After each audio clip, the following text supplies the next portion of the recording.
de la Iglesia del Vaticano II. ¿Por qué a esto ahora no me hace caso? Ahora sí. Esto lo reducimos así. Aceptar. Listo.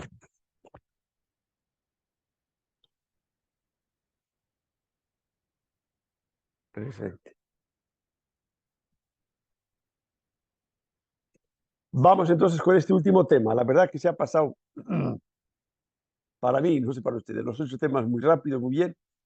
Y a pesar de la virtualidad, yo me he sentido a gusto y desde aquí me daba la sensación de que estaban atentos. ¿Cómo será? Solo Dios lo sabe. Cuando la historia es más cercana a nosotros, es más complicada de explicar porque nos falta la perspectiva. Como dice el dicho, los árboles no dejan ver el bosque. Cuanto más cercano es a nosotros, como digo, nos falta un poquito más de perspectiva. Algunas cosas podemos entender mejor porque son más cercanas a nosotros, pero en otras como que nos falta una visión más amplia o más panorámica de lo que ha sucedido. Por otro lado, como nos afecta directamente, ahí es donde entran ya las pasiones, los puntos de vista personales, y por más que queramos ser asépticos, siempre todo eso nos jala para un lado o para el otro a la hora de intentar hacer un juicio más o menos imparcial y serio de la historia. Vamos entonces con la Iglesia del Vaticano II y lógicamente vamos desde un poquito más atrás y después las consecuencias, porque lo que ahora somos es consecuencia del Vaticano II. Esto se ha atascado. Ahora, en los antecedentes históricos, ya habíamos visto el tema anterior, teníamos dos grandes revoluciones que afectaron directamente a lo que el mundo que nosotros más o menos conocemos, Europa y América. Por un lado, la revolución industrial que empezó en Inglaterra, produjo una gran concentración de personas en las ciudades, unas situaciones de vida infrahumanas. Veíamos el otro día cómo a consecuencia de eso va a ir apareciendo la doctrina social de la Iglesia o doctrina social católica. Ahí aparecía un hombre, un tal Kenteley, que es un obispo alemán que se le considera precursor, de hecho se llamaba el obispo de los pobres. Primero fue laico, después fue sacerdote, obispo, llegó a ser incluso lo que aquí llamaríamos congresista y organizó un montón de campañas para formación de obreros, y también después se dio cuenta de que además de apoyar a los obreros y hacer obras de caridad, era necesario de alguna manera conseguir o luchar porque se den cambios institucionales para unas condiciones de vida más justas para los obreros. Y en ese sentido, este obispo alemán, por eso estaba ahí citado, se considera como precursor de la doctrina social de la Iglesia que inicia propiamente con León XIII. ¿De acuerdo? La revolución es industrial que provocó toda esta revolución social, como es, digamos, la punta del iceberg es la Revolución Francesa.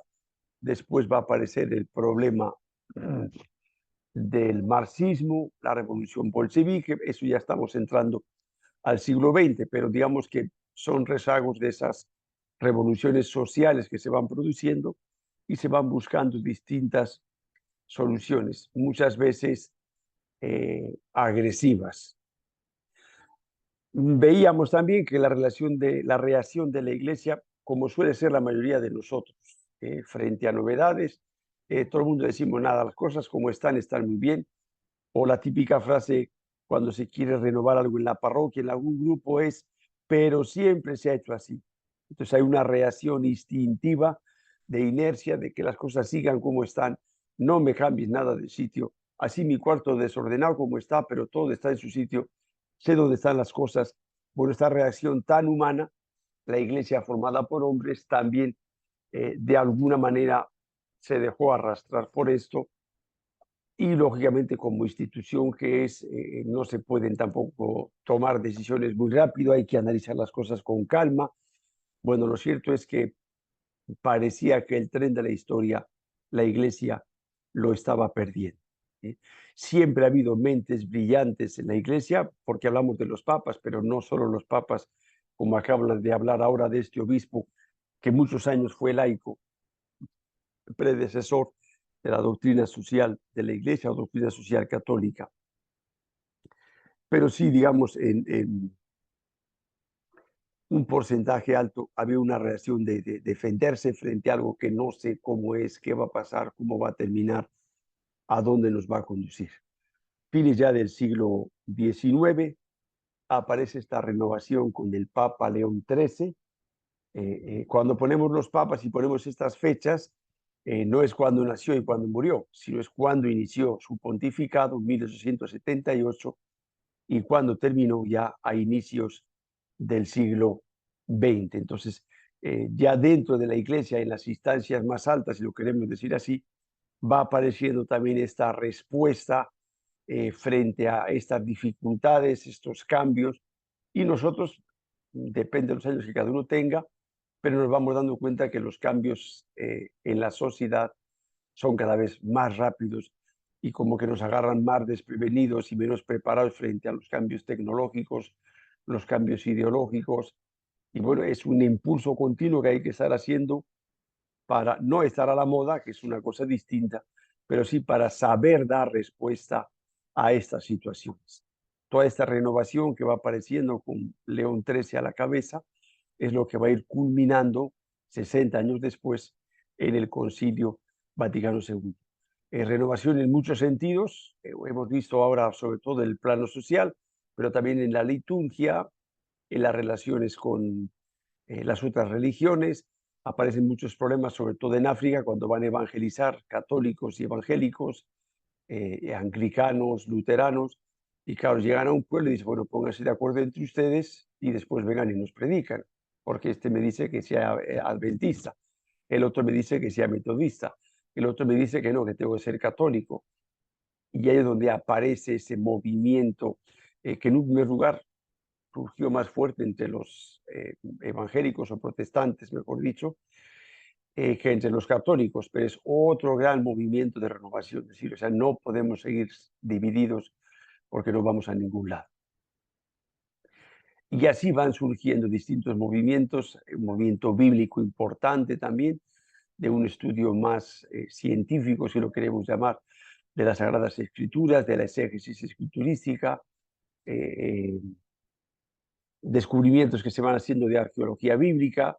Entonces la ciencia bíblica también está creciendo, se está abriendo y ahí van surgiendo distintos renovaciones. Todo eso de alguna manera va empujando al Concilio Vaticano II.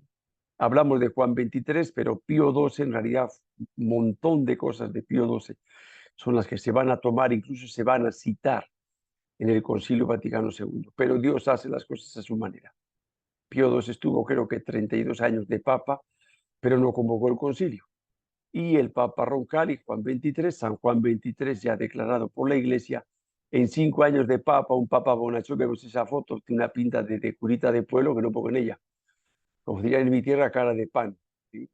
Que tenía cara de ingenuo, que le tomaban por ingenuo, sin embargo era una persona muy inteligente, una persona muy de Dios, tuvo esa inspiración de decir, convoco un concilio. En un principio todos pensaban que estaba loco, pero bueno. Entonces el Papa Juan XXIII tiene unas intuiciones que son las que de alguna manera le llevan a impulsar el Concilio Vaticano II. Entonces, no podemos decir que todo lo moderno es bueno, como tampoco podemos decir que todo lo antiguo es malo, ¿no? O todo tiempo pasado fue mejor. El mundo moderno tiene también cosas buenas. Veíamos la ilustración que atacaba a la Iglesia, pero decíamos esa apertura a la educación para todo el mundo, la igualdad de derechos entre el varón y la mujer. O sea, también hay cosas positivas. La tecnología también tiene cosas buenas porque hace la vida mucho más fácil. Imagínense ahora un mundo sin electricidad y así podemos ir hablando de otras muchas cosas. Luego no podemos ni anatematizar todo lo bueno como malo y condenable, ni tampoco bendecir todo lo antiguo como positivo. La otra gran intuición del Papa Juan XXIII, que es la que es difícil de entender, es la doctrina es la misma, es la que hemos recibido de Dios Padre por medio de Jesucristo, reflejada en las Sagradas Escrituras, en la tradición de la Iglesia, los santos padres y en el magisterio de la Iglesia. Pero hay un vocabulario nuevo, hay una forma nueva de expresarse y de manifestar las cosas. Luego hay que ver cómo, sin cambiar la integridad de la doctrina, vamos haciéndola más aceptable y más comprensible a la gente que la quiere escuchar. Porque el otro problema es el otro. Toda comunicación tiene emisor y receptor. Si el receptor no quiere recibir nada, pues no tengo nada que hacer. Pero de mi parte, como emisor, tengo que ver qué lenguaje yo manejo para que sea comprensible para el otro. Porque si yo estoy hablando en chino y el otro no sabe chino, pues lógicamente, por muy buena voluntad que yo tenga, no le voy a entender. Y esto cada vez es más urgente y más necesario. Nos damos cuenta de que los jóvenes no hablan como hace unos años cuando nosotros éramos jóvenes. La manera de expresarse es distinta. Entonces, ¿cómo traducimos estas enseñanzas de Jesús a esta gente en un vocabulario comprensible? Y otra cosa, ¿cómo las hacemos atractivas para esta gente? Si los jóvenes que se acercan a los jóvenes visten y hablan como un joven de hace 30, 40, 50 años, lógicamente no los van a escuchar, no los van a recibir. Ahora, tampoco se trata de disfrazarse de joven de ahora, perdiendo nuestra integridad y lo que nosotros somos, ¿no? O la persona mayor que va disfrazado de adolescente y va haciendo el ridículo. Entonces, no se trata de dejarse llevar por la moda. Y por eso es un trabajo importante, difícil y continuo de discernimiento. ¿Qué es de Dios? ¿Qué no es de Dios? ¿Dónde encontramos esas semillas del verbo? Bien sea en una cultura que voy a evangelizar a un pueblo nativo, o bien sea en una nueva cultura, que es una cultura de una ciudad, como puede ser Lima, Huancayo, o las ciudades un poquito más grandes, o pueblos un poquito más grandes de nuestro vicariato. ¿Cómo? Sin hacer el mono y hacer el ridículo, yo consigo hacerme entender de esa gente sin ser para ellos un bicho raro. Y para esto no hay recetas mágicas. El otro cambio importante en el Papa San Juan XXIII es, durante muchos años y durante muchos siglos, la Iglesia condenaba para defender al pueblo sencillo, para no hacerle confundir, como veíamos cómo inició el Tribunal de la Inquisición, ¿no? Querían que el pueblo esté unido, querían que no se confunda la gente sencilla y le dicen a la Iglesia, tú pon tu gente y aclara qué es lo que es de Dios, qué es lo que no es de Dios, qué está bien, qué está mal, qué es una herejía y aclara esto. Entonces, lo que es una herejía se condena, lo que no es una herejía se mantiene. Entonces dice, bueno, eso en ese tiempo estuvo bien.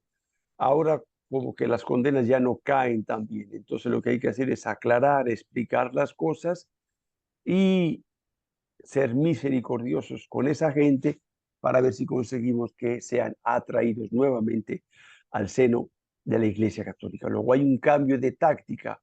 ¿Por qué? Porque los tiempos han cambiado. Y el otro gran tema es esto que hablábamos ahora de la unión de los cristianos que ya venía del mundo evangélico, luterano, etcétera, etcétera. El Papa Juan XXIII lo asume con fuerza y es uno también de los grandes temas que será después del Concilio Vaticano II. Y otra cosa que dice Juan XXIII es hay un ropaje que se ayuda añadiendo, añadiendo, añadiendo, añadiendo a la Iglesia con el paso de los años que ahora ya no tiene sentido, que ya no dice nada a la gente o incluso que les rechaza de la gente. Desde la forma de vestirse, determinados símbolos, él va a ser el que quite la tiara, que era una especie de gorro triple con 3 coronas, que en su momento tenía un significado, pero después nadie lo entiende y es algo que escandaliza. Y dicen cómo el Papa lleva este gorro en pleno siglo XX, un gorrito de oro que cuesta un dineral, y el Papa Juan XXIII va a ser el que agarra, vende el gorro, lo subasta y el dinero lo reparte en obras sociales entre personas pobres. Y se va buscando cómo ir quitando todo este ropaje que en su momento quizá tuvo sentido. No somos quien para juzgarlo, pero ahora como que lo va perdiendo. Y este estilo que vamos encontrando del Papa actual, mucho más sencillo, bueno, esto va viniendo ya desde mucho antes. Todas estas líneas, estas intuiciones que Dios regala a San Juan 23 son las que él va a querer transmitir, y de hecho va a transmitir a la Iglesia Universal por medio del Concilio Vaticano II. Una cosa importante, y es que una cosa es que se acabe el concilio y otra cosa es que la Iglesia asimile el concilio. Han pasado más de 60 años, bueno, desde que empezó el concilio, y 58, va a ser 59 ahora en diciembre, que acabó el concilio. Recién estamos empezando como Iglesia a asimilar el Concilio Vaticano II. Si queremos entender al Papa Francisco, las reformas que está proponiendo en la Iglesia, hay que saber y entender un poquito lo que es el Concilio Vaticano II, porque lo que está intentando no es nada nuevo. Es lo que el Espíritu Santo dijo por medio de los 2500 obispos en el Concilio Vaticano II. Luego, todo esto nos ayuda a entender, que es lo que hemos dicho que he intentado en estos 8 temas de la historia de la Iglesia, ver los hilos de cómo Dios, a pesar de los vaivenes de la Iglesia, de los vaivenes del mundo, Dios va guiando y va llevando a su Iglesia. Luego, desde hace ya más de 60 años, Dios va dando una línea a su Iglesia. La Iglesia es una sociedad de mucha gente, 1.700 millones de personas, que no se mueve de hoy para mañana. Entonces, algunos pueden decir, el concilio no ha valido para nada. Algunas cosas se dieron muy rápido, que eran las más fáciles y las más vistosas, y otras recién se están dando ahora, que es este retorno al Evangelio, lo que el Papa Francisco dijo justo antes de que le elijan Papa. Quiere una iglesia pobre y para los pobres. Hay mucha gente que sigue escandalizándose y sigue sin entender esto. Es el mensaje de Juan 23, es el mensaje de Francisco de Asís que veíamos en los temas anteriores. La norma de vida es el Evangelio, ¿no? Ahora hay que ver ese Evangelio cómo lo encarnamos en pleno siglo XXI o XXI. ¿Qué dice? El concilio, ya digo, cuando el Papa dijo que convocaba el concilio, se armó un revuelo padre, y algunos no sé si le mandó al psiquiatra a Juan 23. Lo cierto es que el 11 de octubre de 1962, en relativamente poco tiempo, se inicia el Concilio Vaticano II. Se llama Vaticano porque se realiza en la Ciudad del Vaticano. Y segundo, porque el siglo anterior, prácticamente 100 años antes, se celebró otro concilio del Vaticano, que es el Concilio Vaticano I. Por eso conviene, cuando leamos los apuntes, tener cuidado y no confundir las cosas. Si hay un palito, es el primero, y si hay 2 palitos, es el segundo. Ya, ustedes son gente inteligente. Tuvo 4 sesiones, ¿qué quiere decir? Que no han estado ahí los 3 años todos juntos, sino se mueren. Una primera sesión donde presentaron unos planteamientos más bien conservadores y prácticamente tiraron todo abajo. Y para la siguiente sesión hubo que replantear todos esos borradores. La cosa ha estado bastante emocionante, ha tenido bastante tomate, ha habido discusiones serias, porque era la primera vez que se juntaban 2.500 obispos de todo el mundo. Entonces el camino no ha sido fácil, pero a pesar de las distancias, las diferencias, los puntos de vista, las formaciones, se fue poco a poco llegando a un consenso.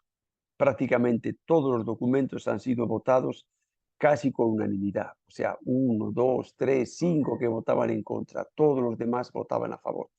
Estamos hablando de 2.500 obispos de los 5 continentes del mundo. No solo del rito latino, porque hay rito oriental, son 22 ritos en la Iglesia, y de eso al principio había muchos que se reían porque decían esto es un zoológico, por las vestimentas y todo eso, ¿no? Se termina el 8 de diciembre de 1965, la fiesta de la Inmaculada Concepción. Lo inicia el Papa San Juan XXIII, como habíamos visto. En el 63 fallece, creo que de cáncer al estómago, Y prácticamente él como que ya había dejado enrumbado. Claro, el Papa no puede decir quién es el Papa siguiente, pero como que él había dado a entender que el que mejor podía entender esto y lo podía llevar a cabo es el que va a ser su sucesor, lógicamente. Ahora no me sale el nombre. Bueno, es igual. No me acuerdo cómo se llamaba. O sea, Pablo VI antes de ser Papa. En cualquier momento me acuerdo. Y de hecho, Juan XXIII es el que le va a nombrar cardenal. Él era arzobispo de Milán, estaba tachado como de adelantado.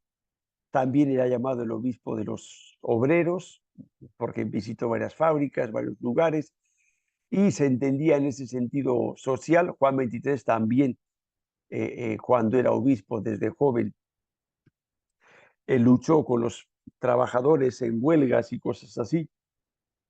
Entonces, de alguna manera, como que fue canalizando Montini, ahora me acordaba del nombre, hacia el cardenal Montini, y efectivamente, relativamente rápido, se eligió al cardenal Montini como sucesor de Juan XXIII, y dicen, yo no estaba ahí cuando se lo dijo, lógicamente, que Juan XXIII le dijo al cardenal Montini: yo inicio este concilio, tú lo vas a terminar. Bueno, no sé lo que pensaría Pablo VI, supongo que se asustaría o se echaría a reír, no lo sé. Lo cierto es que así fue. Hemos dicho 2.500 obispos de todo el mundo, más un montón de invitados. Gente de otras iglesias, especialistas, teólogos, religiosos, religiosas, en todo un clima de comunión, de fraternidad y libertad. Todos tenían voz, voto, solo los obispos. Como he dicho antes, no todo fue paz y gloria. Todos estaban allí buscando el Espíritu Santo. Creo que ya lo hemos dicho en algún tema. En la iglesia no existe la democracia, en la iglesia existe el discernimiento. No se trata de vencedores y de vencidos. Se trata de buscar qué es lo que el Espíritu Santo pide a la iglesia. Y eso es lo que se va haciendo en este tipo de reuniones. Ir discerniendo a la luz de la palabra de Dios, a la luz de los acontecimientos actuales, a la luz del magisterio de la iglesia, qué es lo que Dios está pidiendo a la iglesia universal. Y por eso, aunque haya discusiones, porque uno lo ve de una manera, del otro, se habla de comunión, porque todos estamos buscando la comunión. No estamos buscando imponer mi criterio. Y eso suele ser los que votan en contra, que suele ser uno, dos o ninguno. Y libertad en cuanto a que todo el mundo podía decir lo que le parecía, todo el mundo está invitado, claro, lo que le parecía sobre ese tema, aunque fuese barbaridad y media, ¿no? Fue una de las cosas que insistió San Juan XXIII cuando eligen a Pablo VI Papa. Su primer documento, Ecclesiam Suam, habla precisamente de esto, de la capacidad de escucha, de la capacidad de diálogo, etcétera. Un gran papa también, Pablo VI. Lo que pasa es que le tocó una época muy compleja y muy complicada. Los documentos que tiene hasta ahora siguen siendo muy actuales, muy claros, una mente así, estas mentes muy, como diría yo, académicas, o no sé cómo decirlo, que son muy claros, muy sencillos, y luego es un poeta, escribe muy bien. Bueno, después de estas 4 sesiones, en el 1965 se produjeron estos documentos. Los más importantes son las constituciones dogmáticas. Después vienen los decretos, 9 decretos y 3 declaraciones. No me voy a poner a decir los nombres porque no me lo sé y eso lo leen en la separata y no tiene más misterio. ¿De acuerdo? Lo que nos interesa un poquito es ver por dónde ha ido esto. Las ideas fundamentales del concilio.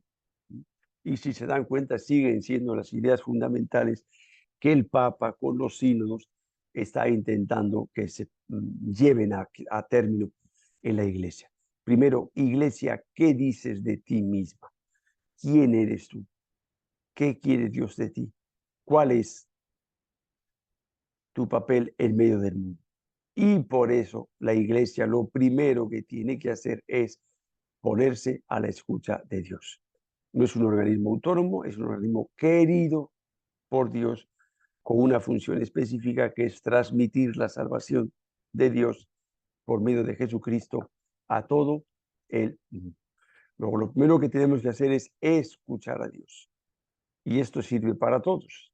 ¿no? Tú vas a dar catequesis, primero escucha a Dios. Vas a predicar, vas a hacer una celebración de la palabra, primero escucha a Dios. ¿Qué te dice a ti? No qué le dice al otro. Y mucho menos utilizar la Biblia para dar bibliazos, ¿no? Si hay que dar con la Biblia a alguien en la cabeza, es a mí, no a los demás.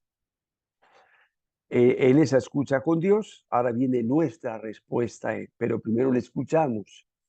No seamos como la típica señora que lee el Evangelio y dice, bueno, pues en este Evangelio Dios nos dice que seamos buenos, que nos queramos muchos.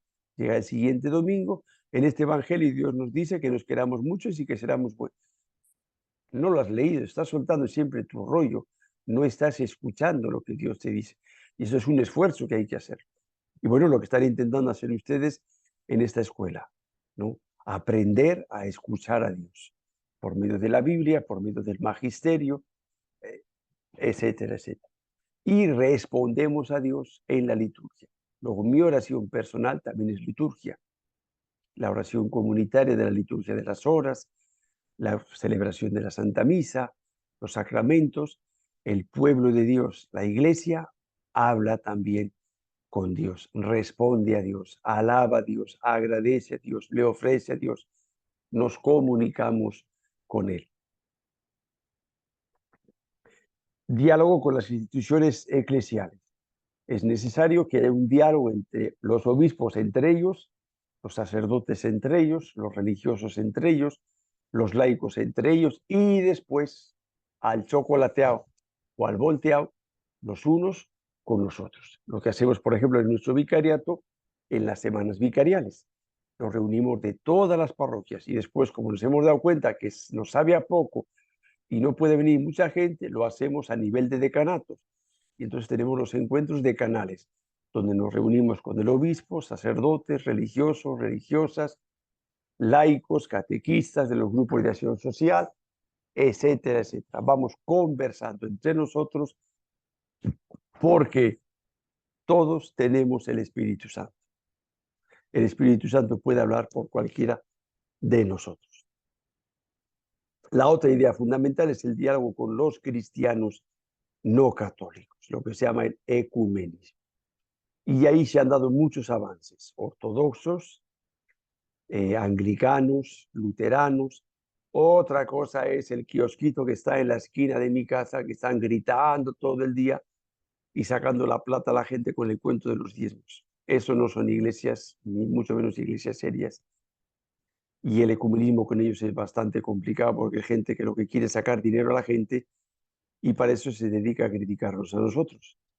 Pero sí hay otros tipos de iglesias bastante más serias con las que se puede ir buscando la unidad, primero en la oración, después en la acción, y lo más complicado ya es en la doctrina y en la práctica de la vida. El otro diálogo que plantea el Concilio Vaticano II es el diálogo con los creyentes de otras religiones, judíos, musulmanes, budistas, mahometanos. Todos creemos en Dios, todos creemos en un mundo espiritual, todos creemos en esa doble naturaleza material y espiritual de todos. Vamos a buscar también más lo que nos une que lo que nos separa. Y al final, en definitiva, es un diálogo con el mundo entero. La iglesia está llamada a ayudar y a servir, como lo dice Jesús en el Evangelio, a ser sal y levadura en medio de la masa. Por parte de la iglesia está este deseo de dialogar, pero claro, el refrán dice, dos no pelean si uno no quiere, y aquí decimos, dos no dialogan si uno no quiere. Una de las dificultades que va a encontrarse la iglesia es que parte de estos no quieren dialogar. Pero nuestro trabajo está en extender la mano y dar las posibilidades para el diálogo. ¿Qué sucede con la etapa posterior al concilio? Y aquí es donde hay que intentar discernir un poquito las cosas, porque hay bastantes movimientos muy conservadores dentro de la iglesia que echan la culpa de todo al Concilio Vaticano II, como si quitamos el Concilio Vaticano II y la iglesia se va a solucionar, vamos a volver al año 60 y todo va a ser paz, gloria, y no podemos ser tan ingenuos. Nos ha tocado un siglo XX muy complicado, con dos guerras mundiales, con dos totalitarismos que han arrasado Europa, con un montón de ideologías que jalan el mundo para allá y para acá, un secularismo muy fuerte, un materialismo muy fuerte. Entonces no podemos decir que toda la culpa tiene el Concilio Vaticano II. Precisamente el Concilio Vaticano II es la respuesta de Dios frente a este mundo complejo, cambiante, agresivo frente a la Iglesia. Si no hubiese sido por el Concilio Vaticano II, ¿dónde estaríamos ahora? Entonces, aquí tenemos algunos que están en la separata, una disminución de vocaciones, pero es consecuencia de un secularismo. El secularismo no lo ha promovido la Iglesia, sino es un mundo que hemos visto desde los temas anteriores que poco a poco se va alejando de Dios. Y lo que el Concilio Vaticano II ha intentado, otra cosa es que tanto lo hemos logrado, es cómo frenamos esa escapada. Primero veíamos los intelectuales, después la clase obrera, después los jóvenes. Entonces vemos que la gente se nos va y tenemos que hacer algo para intentar que la gente no se nos vaya. Ahí viene la pérdida de la vida sacramental y luego la interpretación superficial que se dio del concilio. Se buscó, lo más fácil es cambiarme de camiseta, cambiarme de peinado, cambiarme de color de pelo, y este fue lo querido del concilio. A cuenta del espíritu del concilio se hicieron auténticas barbaridades. Iglesias antiguas muy bonitas, pintarlas de amarillo, comprar una batería, quitar el órgano, mal venderlo a un espabilado que, como el curita no sabía nada, se lo ha vendido por 4 perras, y ese no es el espíritu del concilio. El espíritu del concilio es acercar la iglesia al pueblo, y por eso el sacerdote celebra la misa con el pueblo, de esta manera que el pueblo le vea a él. Y el centro no es el sacerdote, el centro es el altar. A un lado del altar está el sacerdote, a otro lado del altar está el pueblo. Se celebra la misa en castellano, las lenguas vernáculas, para que la gente entienda la palabra de Dios, para que la gente entienda la oración que el sacerdote hace y pueda sumarse a ella. Entonces, ahora eso no quiere decir que con la liturgia el sacerdote pueda hacer lo que le dé la gana. Convierta la misa en una fiesta o en un show porque a la gente le gusta y la iglesia está llena. Bueno, no se trata de llenar la iglesia, ni tampoco de vaciarla. Se trata de ver, como decíamos antes, que la misa siga siendo el sacrificio de Cristo, la fiesta, el banquete de Dios con su pueblo, sin dejar de ser lo que sea más comprensible, más accesible, que puedan participar mejor. Pero no se trata de convertir, como a veces sucede, la iglesia en una discoteca. Entonces, lo que hemos hecho ha sido vaciar de contenido los sacramentos para que la gente venga a qué? A hacer el mono, porque cuando no les interese lo van a dejar. Igualito nos ha pasado.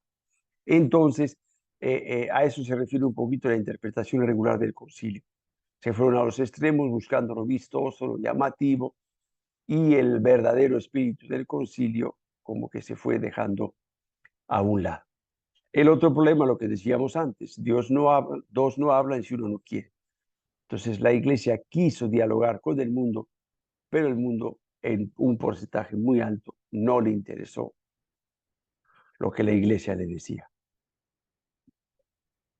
Según han ido pasando los años, de alguna manera el mundo escucha más a la iglesia y la critica también más, pero que critiquen a la iglesia es bueno, porque no hay peor desprecio que no hacer aprecio. Si a mí me da igual lo que la iglesia dice, porque son 4 locos que ni van ni vienen, no los critico. Pero si ahí me pica lo que el Papa dice, porque el Papa ha hablado de esto y saltan, quiere decir que están reconociendo que lo que el Papa dice lo escucha mucha gente. Y por eso decimos, ha ido creciendo el prestigio del papado, la iglesia se ha ido haciendo más internacional. El ejemplo más claro es la cantidad de cardenales que hay. Hay más cardenales de muchos más países. Entonces la iglesia se ha hecho más universal. Otro hito importante son los sínodos episcopales. Como consecuencia del Concilio Vaticano II, los obispos dijeron: esto ha sido tan espectacular, tan excelente, que no podemos dejar que esto se muera. Y entonces San Pablo VI, instituye los sínodos. Y cada 2 años, después se vio que era demasiado, se hace cada 3, o depende.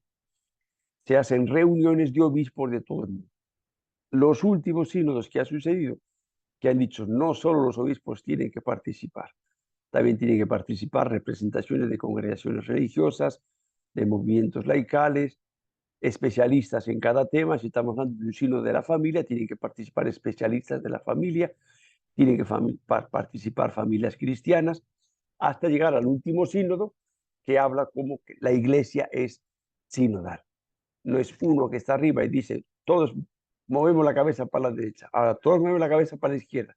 No, sino que entre todos intentamos que todos sean todos, no todos los obispos, sino toda la iglesia, escuchamos al Espíritu y buscamos lo que el Espíritu quiere para la iglesia. Lo mismo ha sucedido a nivel de diócesis, parroquias, conferencias episcopales en general. Alguno puede decir, pues mi párroco es un mandón. Pues reza por tu párroco para que mande un poco menos. Hablábamos antes en el vicariato de todas esas semanas vicariales, encuentros de canales. Estamos intentando que crezca esa corresponsabilidad. La pastoral del diezmo ya hace un par de años se cambió el nombre también, precisamente por la corresponsabilidad de los laicos en el sostenimiento, en el autosostenimiento de la iglesia. Hay un movimiento carismático muy fuerte en América, en Europa, las comunidades eclesiales de base, muchos movimientos laicales, las comunidades neocatecumenales, Comunión y Liberación, Sodalicio de Vida Cristiana, etcétera, etcétera. Hay muchos movimientos laicales con una fuerza grande, que están moviendo miles de gentes, familias, jóvenes, nuevas congregaciones también, y se han ido dando muchos pasos con respecto al ecumenismo. Esto así muy por encima. Como se han portado muy bien, les voy a poner un videíto de la clausura del Concilio Vaticano II, que lo pueden ver en internet, pero bueno.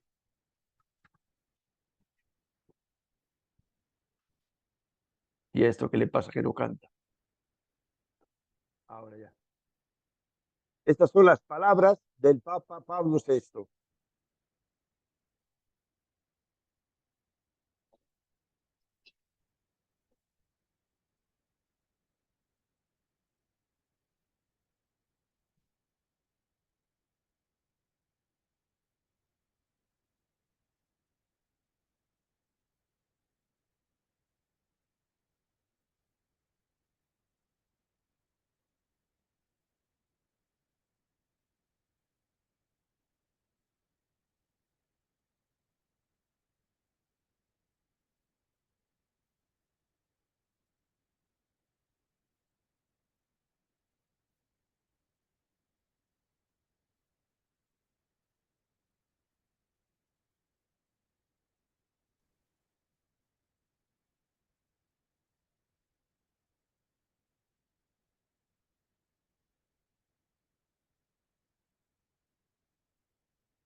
Bien, si se dan cuenta, las palabras del Papa, así resumido, está lo que estamos diciendo. Es apertura a todo el mundo. Y de alguna manera es lo que en este proceso sinodal, los que han podido participar en el primer sínodo de la sinodalidad y en este segundo, sobre todo en el primero, venía este deseo del Papa Francisco que decía, queremos escuchar a todos, a los cercanos y a los lejanos, a los que piensan como nosotros y a los que no piensan como nosotros, e incluso a los que nos critican, ¿no? Que en el vicariato lo hemos intentado, en líneas finales no hemos sido capaces, ¿no?, de cómo poder dialogar con esa gente. ¿Ya? Dice que el video no han escuchado nada, pues entonces nada, te te lo buscas en internet. Se titula, ¿cómo se titula? Ahora no veo, porque aquí no sale. Clausura del Concilio Vaticano II. Porque si nos ponemos aquí a la otra vuelta a poner, pues no acabamos nunca. No sé si hay alguna pregunta. Nada, por aquí todos son saludos. No se ha escuchado nada. Pues ya lo siento, Zulmita. Padrecito, buenas noches. Buenas noches. Buenas noches, le habla Zulma Esteban Ariano. Padrecito, yo he cometido un error ahí en cuanto, disculpe, no es acerca de las clases, sino en cuanto a mis trabajitos. Estoy al día, pero parece que me he salteado, me he adelantado. Estoy bien preocupada. ¿Cómo puede ser, No, padrecito? ya está corregido. Ya te he puesto cada uno su nota. No te Ya, preocupes. padrecito, sino que me he salteado y pasa que usted todavía Sí, falta el sí, 7 sí. y el En 8, el ¿no? 5 has puesto del 6, en el 6 has puesto del Sí, 7 y así. padrecito, me vas a Sí, no te disculpar preocupes. que he estado con unos problemitas acá que todo se me ha cuadriculado. Le voy a mandar lo Ya, que me ya, está no, pasando, padrecito. no te Gracias, preocupes. muy amable. Ya, Ya muchas les dije la gracias. otra semana que ya he aprendido a poner las notas fuera de la semana. Entonces, cuando alguno veo que se ha equivocado, ya lo anoto aparte y después le pongo la nota en su sitio. Así que Ok, tranquila. padrecito. Muy amable, muy Otros hay agradecido. también que han presentado así varios juntos, como dije la semana pasada. Ya he corregido y cada uno le he puesto en su sitio. Ya, no se preocupen.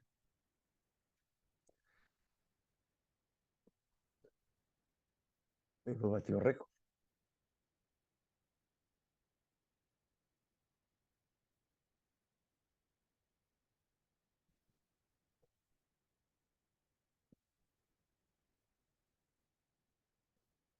En cuanto al examen, ya en la plataforma les he puesto la fecha. El día del examen es el próximo lunes, desde las 8 de la mañana hasta las 11 de la noche. Ya saben que la plataforma es traicionera y a alguno ya le ha pasado que un tiempo antes de la hora prevista se cierra. Entonces los noctámbulos, sáquense el disfraz de murciélagos y hagan el examen un poquito antes para que no tengan problemas. Está desde las 8 de la mañana hasta las 11 de la noche. El examen es muy fácil, no hay que memorizar prácticamente nada, básicamente es ver de lo que se han enterado y de lo que no se han enterado porque son opciones para escoger. Entonces, es fácil hasta para mí, así que imagínate para ustedes. De los trabajitos solo hay dos que han presentado, no se me duerman a última hora y vayan avanzando lo posible. Las autoevaluaciones, por lo general, como les dije la semana pasada, están las que han presentado bastante bien, la mayoría, todos tienen sus 4 puntos, porque son 8 autoevaluaciones, 4 puntos, el máximo es 30. Y a más de uno le van a sobrar los 2 puntos, porque tiene 32 puntos. Luego el trabajo son otros 30 puntos y el examen son 40 puntos. En total salen 100 puntos. Después se suma todo, se divide entre 5 y sale la nota sobre 20. ¿De acuerdo? Así sale el puntaje. Y no sé si hay alguna duda más. También les he subido a la plataforma los 2 libros que les dije la otra vez que me preguntaron del padre Peña, Luces y Sombras de la Iglesia, va tratando algunos temas, bastante bien documentado y bastante sencillito. Y el otro es de un periodista italiano, Vittorio Messori, que durante varios meses o años fue publicando artículos que se titulaban Las leyendas negras de la Iglesia. Y al final lo convirtió en un libro. Después de dar muchas vueltas, sin querer queriendo, esta mañana lo he encontrado en PDF y ahí se lo he pasado para los que con calma y sin prisa quieran ir leyendo o profundizando en alguna de estas cosas.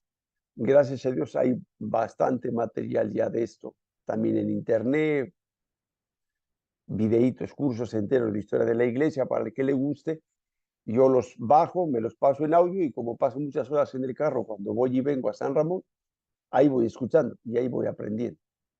Así que gracias a Dios hay más recursos para poder aprender y profundizar en estos temas de historia de la iglesia que son interesantes y son importantes, porque mucha gente pierde la fe por estos temas. Le calienta la cabeza que la Inquisición, que la iglesia, que la esclavitud, que las mujeres,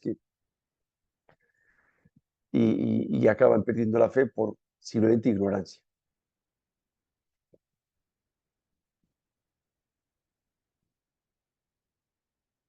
Muy bien, pues si no hay ninguna pregunta más, Ya digo, ha sido un gusto, yo me he sentido muy a gusto, he aprendido mucho, porque claro, tengo que leer para, o repasar por lo menos para esto y buscar alguna cosita por ahí. Espero que ustedes también hayan aprendido algo y les haya servido para algo. Así que nos vemos cualquier rato, en cualquier esquina, como dice el refrán, arrieros somos y en el camino nos encontramos. Que Dios me los bendiga y que sigan adelante. Los que se han desinflado, pues busquen un inflador por ahí, un poquito de Espíritu Santo para que los infle. ¿De acuerdo? Nos vemos. Chao. Gracias.